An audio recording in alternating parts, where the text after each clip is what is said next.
Here we have a screencast of your diffusion notes. Use this to help you better understand diffusion and to complete your graphic organizer if you haven't done so already.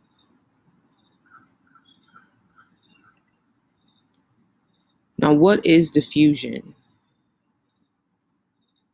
Diffusion is the spread or directional spread of a cultural element. That cultural element could be ideas, technology, diseases, products, or any type of phenomena that happens in humans. They spread that to different locations. Now, this geographic principle is now broken down into different types. But before we can really understand those different types, you have to understand what a hearth is, because that's the source of diffusion.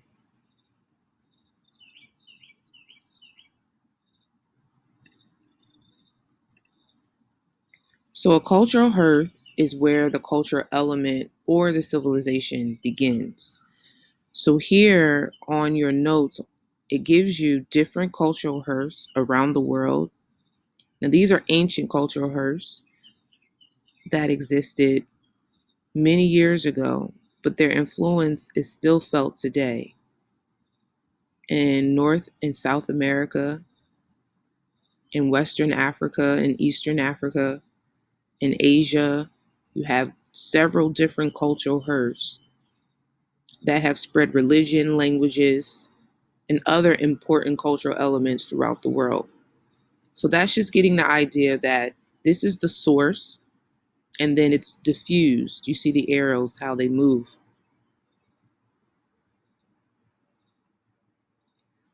So now to break down the types of diffusion, you have expansion diffusion, where it spreads from the source, and you have three subtypes of expansion diffusion: hierarchical, stimulus, and contagious.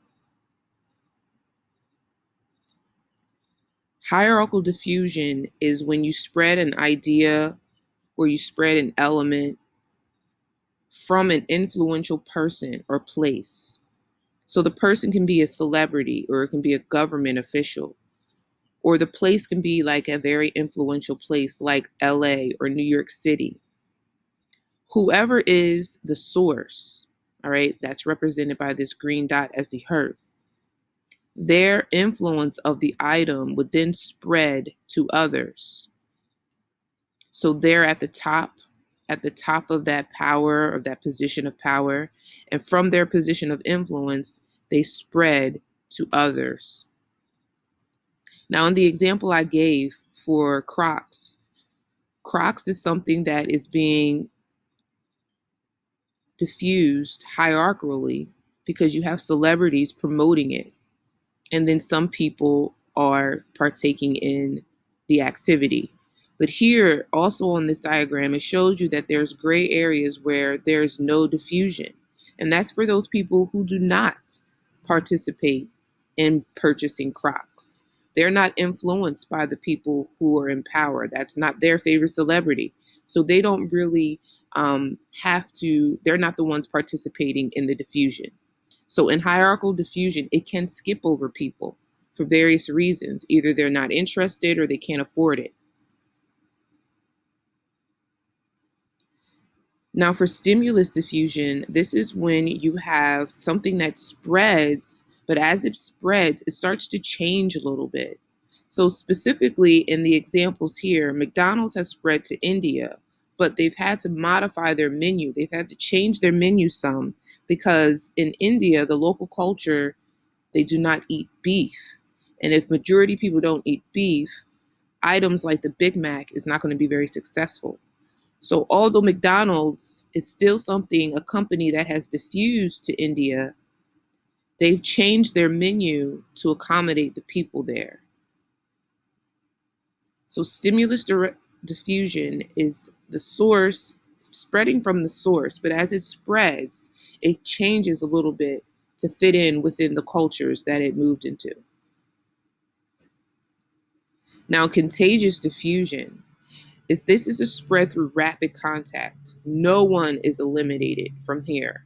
So this question, who is being excluded from contagious diffusion and why, is really a question to make you think about the fact that no one is being excluded.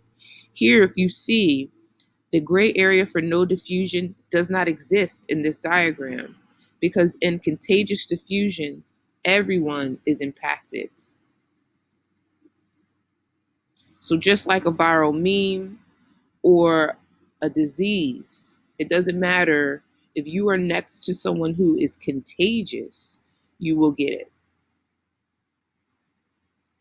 And then the last type of diffusion is relocation diffusion, which is a movement of people. And when people move, they bring with them their culture, their language, their food, their practices. And so in the United States, you have a large English speaking population. And that's due to the fact that England or the UK colonized the United States. Now, there are barriers to diffusion, things that prevent it from being able to happen. All right, time decay, the further away you are, and distance decay, the further away you are, the longer it takes to get there, it's less likely that diffusion will occur. Cultural diffusion, there's some practices or ideas that just cannot go into that culture the same way. So, our example for stimulus diffusion in India, how it might have to change a little bit in order for that practice to be adopted in that new location. And then, last, physical barriers on Earth's surface, they might prevent the spread. It could be a desert, it could be mountains, it could be an ocean that blocks the actual activity from being able to move over. And so the last slide that had information on it was the video where you had to look at Dr. Sinix breaking down the different types of diffusion. And he does a fairly good job, and you can watch this over and over again. But again, this video does go directly with the slides prior to it. And then the last slide is just a recap of the key terms, the main ideas. You can click on the links and go back to the different types of diffusions.